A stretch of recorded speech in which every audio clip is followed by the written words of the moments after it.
Hey everyone, and welcome to another Forensic Happy Hour. It's the show where we get to hang out, talk about some forensic stuff, and or really whatever comes up because it's gone sideways a couple of times. But the best part about it, obviously, we get to drink beer and or the drink of your choice, typically. So.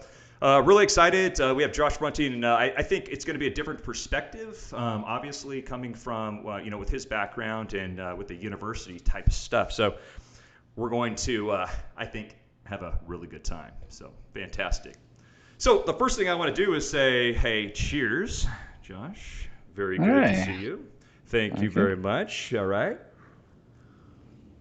And again, best thing about it is we get to sit here and drink. So excellent. So the first thing I want to say is, hey, thank you.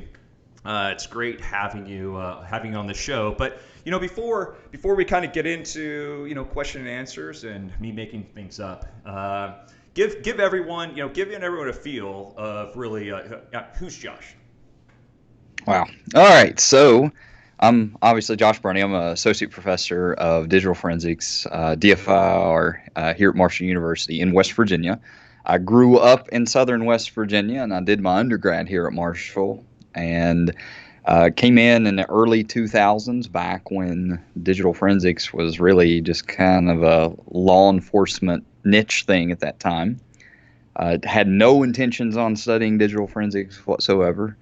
And there was a class that was being offered out of the forensic science program. There was one class in the entire university, and it was more along the lines of like digital evidence and digital imaging and more physics-based, image enhancement.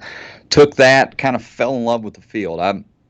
My father and family was all law enforcement, so I had this trajectory to go into law enforcement. But my first year of college, I was like, no, I really want to do this, and kind of started guiding myself into it.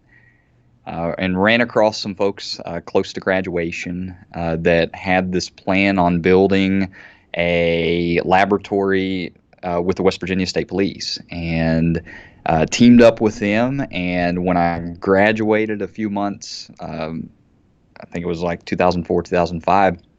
Was one of the first civilian examiners that was hired in the West Virginia State Police lab. So worked there for 7 years, worked a number of different roles, was a QA manager, technical leader, and decided to make the leap in 2012. The university was crazy enough to hire me as a professor, so I jumped ship from LE and digital forensics as a lab guy in 2012 and started teaching it. And it's been a fun journey since then. We've started a full BS program in digital forensics, just spun up a master's degree program a couple of years ago.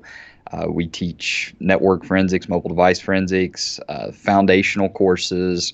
We're pretty much a full service program now that has over 100 students So when we, on campus. I mean, yeah, and so if let's just go back because obviously something's pretty interesting there is that so as part of your law enforcement, obviously with the digital forensics side of it, and coming into that and then coming into academia, do you think that your training or the things that you saw? Obviously, I come from law enforcement as well, but what you did as an examiner there, helped build the program that you have now.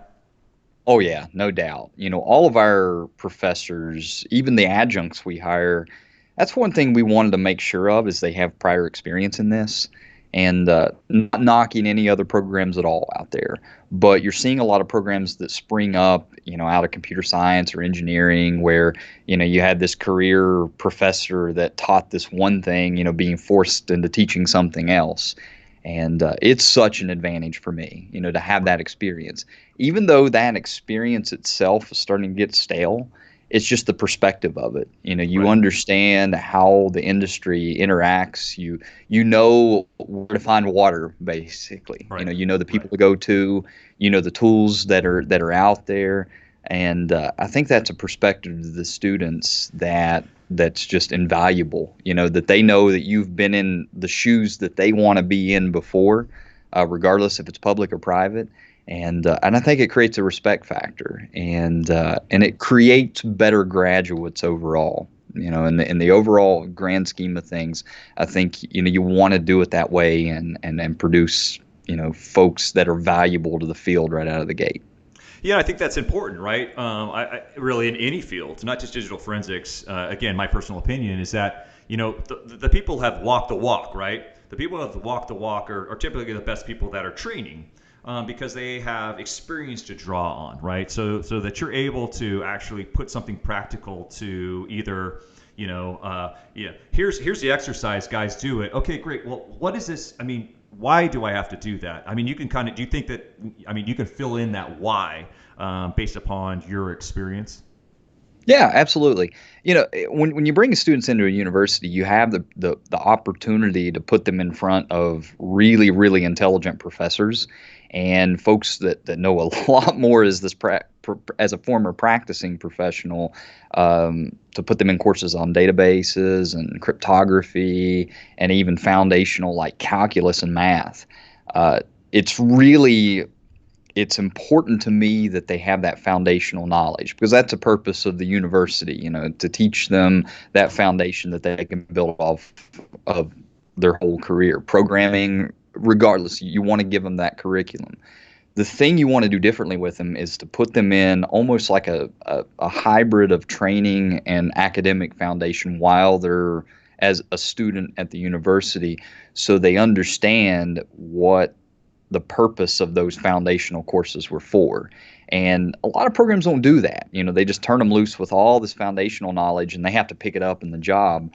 I think that gives, at least I bring that advantage to say, okay, this concept that you learn about table joins and database forensics, now we're going to apply that from a mobile device perspective. Or in programming, we're going to use what you learned in Python, that had nothing to do with digital forensics, but now we're going to spin it up and use it as something in a foundational digital forensics course. Right. And I think that puts them at an advantage, no Right. doubt on mine. Yeah, I 100% agree. Especially on being able to give them that approach. So when you start talking about the students, I believe that you said it was either 125 or two. What was the number that you had of the current that are enrolled on site? With the With the on-campus students, BS? we have about Yeah. 100 in our undergrad Yeah. program and about 30 to 40 overall master students that are Great. here. And so, coming from the program, I mean, what type of success are you seeing from your program? I mean, we can talk. You've been doing this for a while. From the initial phases of the program to today, of say the acceptance in them actually finding a job into it, and two phases or two questions is obviously being able to utilize that within the job world, and then two, what type of jobs are you seeing most of them going to? Are they going to law enforcement? Are they going to corporate? Where are they going from the school? There's three different places I'm seeing them going into. They're going into private sector forensics and a lot of corporations. Some of them are going to federal, state, and local law enforcement. That we're seeing that path. We're also seeing a big path of them getting taken by intelligence communities as well, Mm-hmm. to do open source intelligence. So that's a big component of the program that's kind of spun up lately, Mm-hmm. and there's a push in those agencies to do dark web intelligence and research and stuff like that. Something we really haven't touched on heavily in DFIR yet, but Right. obviously it's going to come. And So there's six. So when we're thinking about that too, is obviously it's expensive, right? So what is a university saying? Especially obviously the majority I understand is really bringing these students up into understanding whether it be Python or SQL or JSON or really the underlying structures on doing that. But eventually, it comes around to parsing this data. How are you parsing this information? What are you doing with this information? So what's a university saying? Hey, go find some money, or are they really seeing, what, there's value in this? We're really starting to bring in some great students who are going into these different fields that are bringing the shining this light down on our university. I guess so. From the administrative side of it, what are you hearing? Yeah, we're kind of fortunate because we're a state university. We can keep our tuition levels low. So even for out-of-state students, it's kind of a, I would say, to get what you get at university, and I try not to confuse academia with training, because what you want to do is you want to prepare them for training to where they're more comfortable in it when they're in the job. So, this is not going to be a replacement for training, but it's a place for them to be familiar with the things they're going to receive in training. But when we're talking about an overall funding structure, we look at grants, we look at contracts, and we're able to utilize students to do work in Right. grants and contracts while we have them, to help develop programs and help develop plugins. That's a best type of employment, right? Yeah, and I mean the tuition money will help cover, the academic costs, but Right. the money that we can generate outside of that gives students an opportunity while they're here with job experience. So it's important to me to try to find them internships, to try to pair them up with corporations and companies and vendors to say, okay, can they solve this problem? And if they have a knack, if they're a really strong programmer, this is a company that we may want to send them to.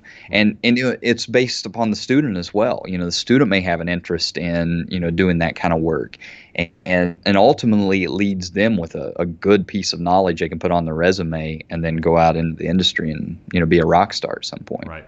So thinking about that too, I mean, the students, and you're putting this out, and what would you say is the course that's the most popular, right? What's the most that the majority of the students either walk away saying, "Oh my gosh, I have to do that," or it's hard to keep people back, not over enrolling that course. Are there any there that people want to be in?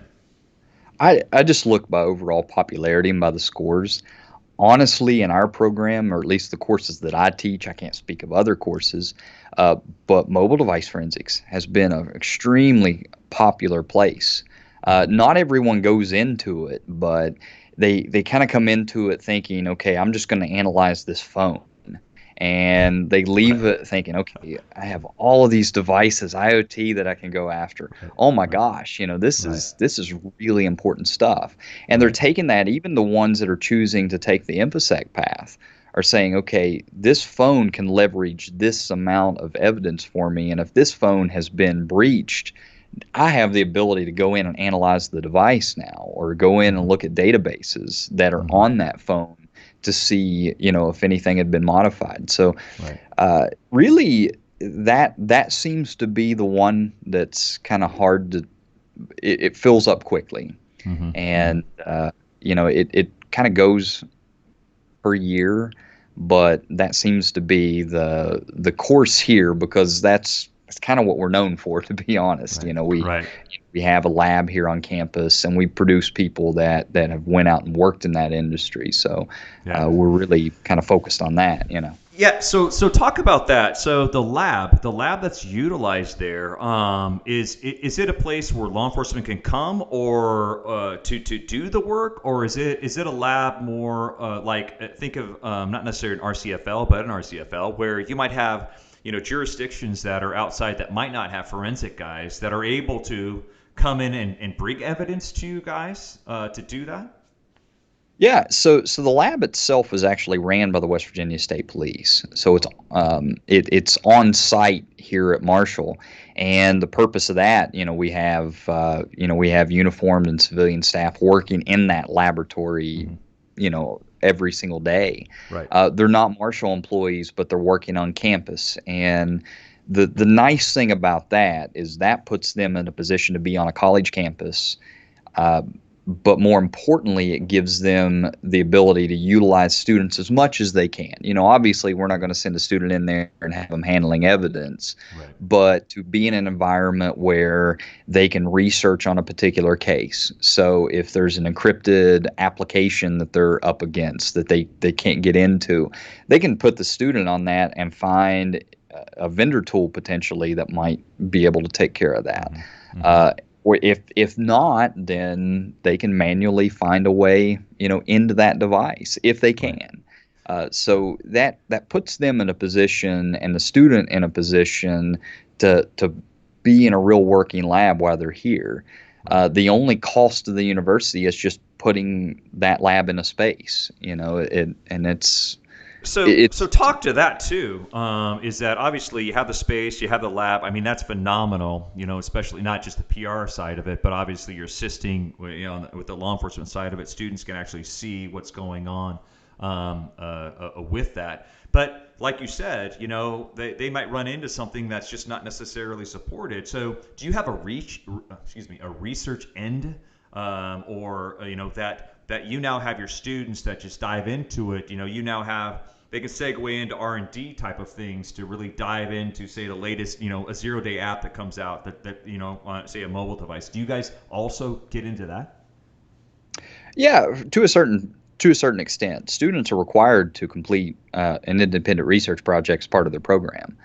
So what we try to do is we try to gauge their interest and where they're interested in, align that to the research needs of the lab that's not only here but maybe where they're interning at. For example, we sent a student to a state laboratory, and one of the research needs was IoT and wearable devices. So the student focused a lot of their research on how to get into wearable devices, and produced a lot of good research out of that. Not only to kind of throw out to the community, but to help that agency. So really, the research is not so theoretical in nature, but it's very applied. Right. It's something that we want, or at least I want to see, this end that our students are putting out research that is ready to go in the community. Right. It's not something that's so conceptual that it takes 4 to 5 years to get out, even to trickle to the community where they even consider it. Right. So let's talk about this too. Is that I know that you're nominated, right, for with the Forecast Awards.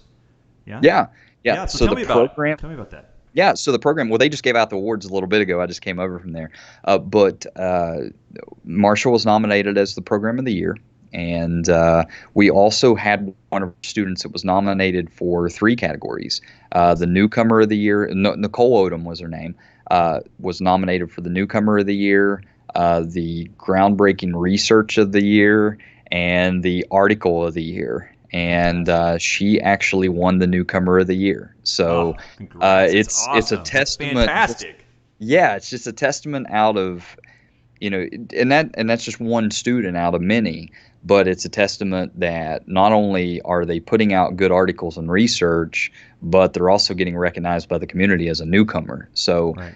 it's very fulfilling to see that. It Yeah. kind of validates that you're building things the right way, and that you're doing things right, I guess. Without a doubt. So now let's give props, right? So I know that you've graduated a lot of students. A lot of them have gone into different areas. So it's your time to, hey, you know what? Give some props out to those people, and where they're working, all this other stuff that have come from the program, that have really, obviously out in the community doing R&D.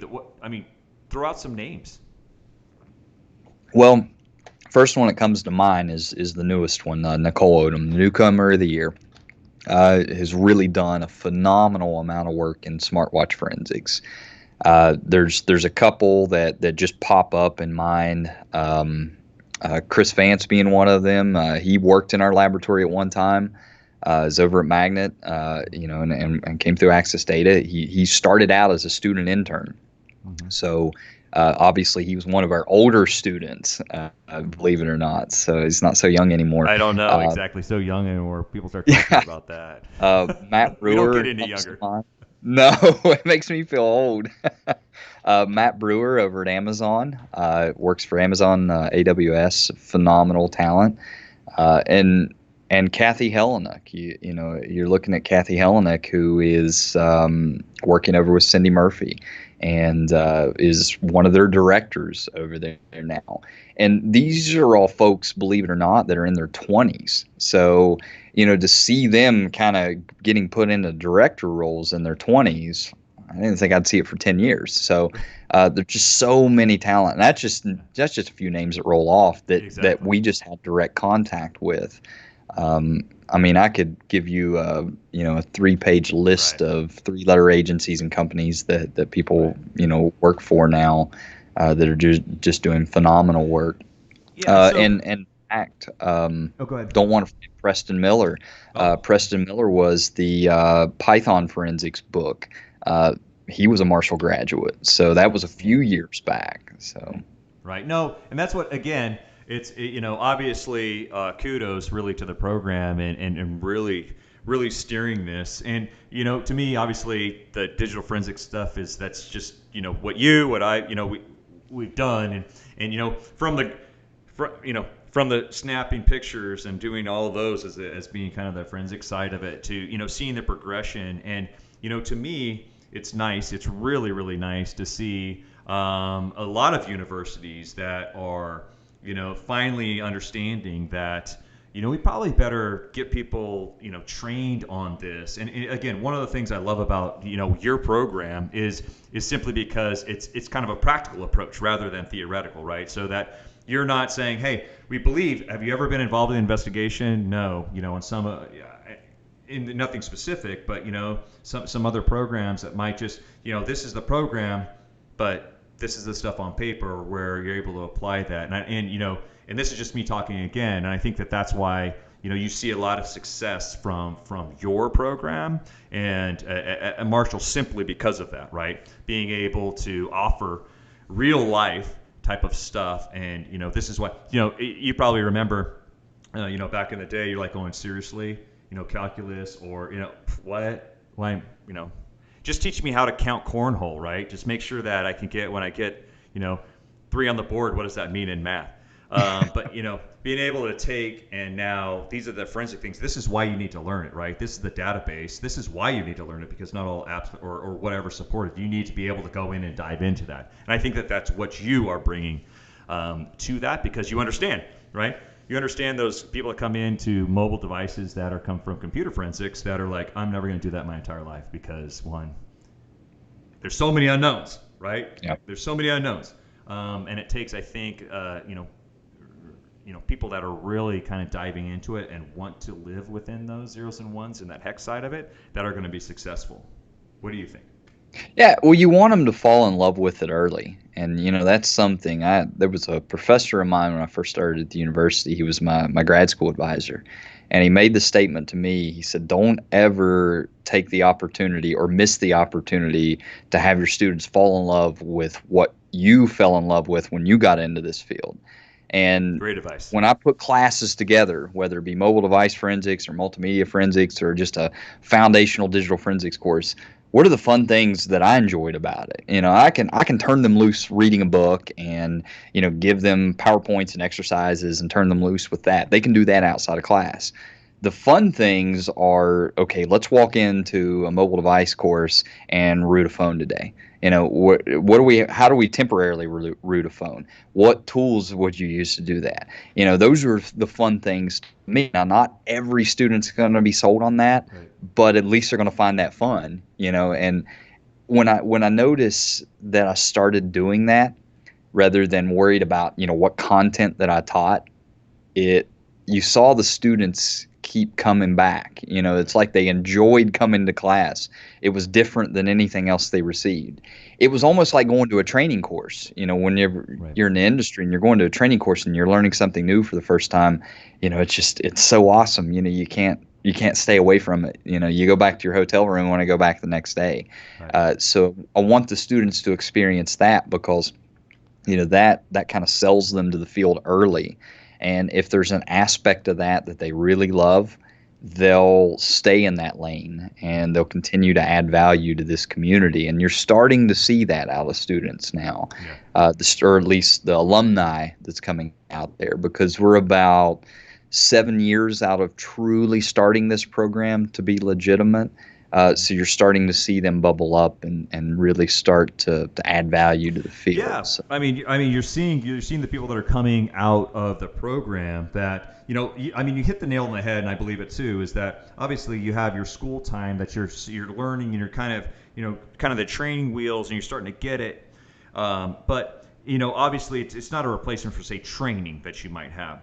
But I would say that it's not necessarily a replacement for training, but I would see it as really as a, I mean, a, they're 2-3 days into the training program on Monday, right? Before all the other students arrive, just because they have that yeah. foundation under them. And so, you're now starting to see those people who were within the program are now training people, right? Either be, writing blogs or research papers, or, just like with, the newcomer that comes out. I mean, it's amazing stuff that, to be 20 plus years old to now, nominated for 3 different awards, So, I mean, that's amazing to me. Yeah, it's so fulfilling. It really is. And it helps me out because, that gives more people to go back to the community and say, okay, I need you to speak to this class, Exactly. or be a guest speaker or whatever the case Exactly. may be, or to help with this research, to say, okay, this is a problem that we need to tackle. I have this student here that's tackling this problem. Can you help them out? And, Yeah. and I think that's something that's so different that and I'm just speaking for myself that I can offer in academia back to the community. I wanted to do it differently when I started teaching, not just be this academician that wrote papers and worried about publications and all of that. My goal was to be connected with the industry and connect my students with the industry. Because if I can do that, then we can directly solve the problems that are part of our industry. And it's like a card game. I doubled down, and it's working. So So you completely, I just so looking at that, you mentioned the problems of the industry. The problems of the industry being on the forensic side of it. I mean, what are those problems? Do you think? I mean, again, you know, it just I don't think there's any question that there's not enough research coming out of our industry. And that's not a knock on anyone in the industry. You're in a job, I've been there. You're working, you have a caseload, you may even have a backlog. Actually, everyone has a backlog, to be honest. But you're trying to keep up on cases to jump over and not only train yourself, but to research. You just don't have time for it. So the critical research coming out of the industry is not going to happen. And we're sitting over here in academia, we're begging for research, and the industry needs that research. They want to put out that research as well. So the best thing to do is to try to find the places to put the student and say, hey, here's a problem that you all have. Here's a student that might be able to help you solve that, and you can mentor them and kind of push them through. I really think that's an area in our industry, and legitimizing our field and moving it forward, because I see some stuff that, a little bit of research is put out and then it goes on the back burner, and, everyone's sitting, when are we going to get a fix for that? right. You're not going to get a fix unless someone's actively looking into that problem, and everyone's kind of focused on the problem at hand, and sometimes things get lost in the wayside. But It's great. secondly, yeah. Yeah, it's great because the majority of even the last couple of just of chats that I've had, on the happy hour, it all comes down to really resources to me. That I glean from a lot of this is really resources and being available or having that resource. Where can I go? Where's a repository? Who has some information? And typically it has to be of no cost, right? So where can I go to grab some information? Because those are where people go, Google search free training or something, right? So, that's I think that's something that I'm starting to see a lot more of that. Especially the conversations is that I do see that the industry itself is starting to loosen the, hey, I'm not going to do this because of XYZ. More of, you know what? Hey, we're all in this kind of thing we got to deal with, and everyone needs to have this understanding, because the problem is, if we don't, there's people that are testifying or to something just based upon no training, right? So I think that I'm starting to see a little more of an uptick. I don't want to say necessarily on the research, because you hit the nail on the head, with time. But as for training resources, I'm starting to see people compile a lot more of those, just so that it's out there and it's available to people, at least. I mean, there's a lot of resources that I've seen that people have put out. How about you? I mean, are there some resources that you know of that you can share with people that they might be able to go to at least get some information, either it be research papers, whether some sort of online training? There's two good repositories that I send people to all the time. I send my students to it, and I'd send any professional in the field. Really, the first place I can think of is the DFIR Discord server. That is a repository that you can directly connect with people. And I remember when I got into the field, I was overwhelmed at things I didn't know, and I didn't have access to get the answer. Whether it be, trying to get a driver to work, or, just something wasn't working in the tool. I remember message boards. You'd go out and try to find, like an in-case message board or something, right. And try to get the answer, and you couldn't find it. And, even asking and fishing for the answer in an email listserv, you couldn't find. But the thing about Discord is you can put a question out there and you can have it answered within a couple of minutes, because you have so many people that are actively seeing that. And I don't think we've ever seen that kind of interaction so quickly in the community, whether it be from someone in academia or someone in the industry or a vendor. You're kind of taking all the good things that you saw in the old email listservs, and you're kind of putting it into an instantaneous place. And our students, first day of class, I require them to join that DFR Discord server, because even though they're just kind of hanging on for dear life, and they're just kind of hanging on the life raft and reading the messages, they're getting a feel of what the problems are. And, I think ultimately over time, it gets them to better understand, if they're reading those messages, of what the field is dealing with at that time. Second one's forensic focus. I'm a big forensic focus fan. Just going out and finding resources. Brett Shavers has put his DFR training as phenomenal resource. It's just a kind of a amalgamation repository of everything that's great about our field. So that's a good entry point. Everything out there is one of those things, if you're looking for a certain area like mobile forensics or network forensics, you can go through DFIR.training and then find your lane to kind of appropriately park in. So I always send people to those resources because generally it'll get them to the right place they need to go ultimately. Love it. No.